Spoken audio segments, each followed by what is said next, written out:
Guys, അപ്പൊ നിങ്ങൾ എൻ്റെ മുടി കണ്ടോ?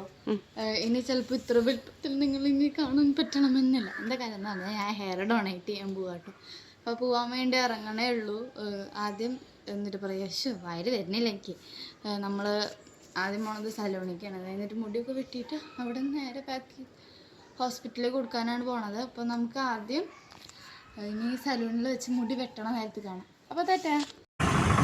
ഹായ് ഗൈസ്, അപ്പോൾ ഇന്ന് ഞാൻ വന്നില്ല, ഹെയർ ഡൊണേറ്റ് ചെയ്യാൻ പോവാണ്. അപ്പോൾ ഞാൻ ഹെയർ കട്ടൊക്കെ ചെയ്ത് ഇറങ്ങി കഴിഞ്ഞു. ഞാൻ എൻ്റെ മുടി കാണിച്ചിട്ടുണ്ട്. എൻ്റെ അമ്മരയിലുണ്ട്, ഇതിലവരെടുത്ത് തന്നിട്ടുണ്ട്. ഞാൻ ഇനി നേരെ ഹോസ്പിറ്റലിലേക്കാണ് പോണത്, നമുക്കിത് അവിടെ കൊടുക്കാൻ വേണ്ടിയിട്ട്. അപ്പോൾ ഞാൻ ഇനി ഹോസ്പിറ്റലിൽ എത്തുമ്പോൾ കാണിച്ചു. അപ്പോൾ തെറ്റാ. ഹലോ ഗൈസ്, ഈ സർട്ടിഫിക്കറ്റ് ഉണ്ടോ? ഞാൻ നിങ്ങളോട് പറഞ്ഞിട്ടുണ്ടായിരുന്നല്ലോ ഞാൻ ഹോസ്പിറ്റലിൽ പോയി മുടി കൊടുക്കുന്നു. ഹോസ്പിറ്റലിൽ പോയി കൊടുത്തു. ഞാൻ അമല ക്യാൻസർ സെൻറ്ററിലാട്ടോ പോയി കൊടുത്തത്. അവർ അത് ചെയ്ത് കഴിഞ്ഞപ്പോൾ എനിക്ക് തന്ന സർട്ടിഫിക്കറ്റാണ്, സർട്ടിഫിക്കറ്റ് ഓഫ് അപ്രിസിയേഷൻ എന്ന് പറഞ്ഞിട്ട്. അപ്പോൾ എൻ്റെ കുറേ കാലത്ത് ആഗ്രഹമായിരുന്നു ഹെയർ ഡൊണേറ്റ് ചെയ്യണം എന്ന് പറഞ്ഞിട്ട്. അതുകൊണ്ടാണ് ഞാൻ ഡൊണേറ്റ് ചെയ്തത്. പിന്നെ ഈ ഷോർട്ട് ഹെയർ എനിക്ക് ഭംഗിയുണ്ടോ എന്നും കൂടി പറയണേ. അപ്പോൾ തെറ്റാ.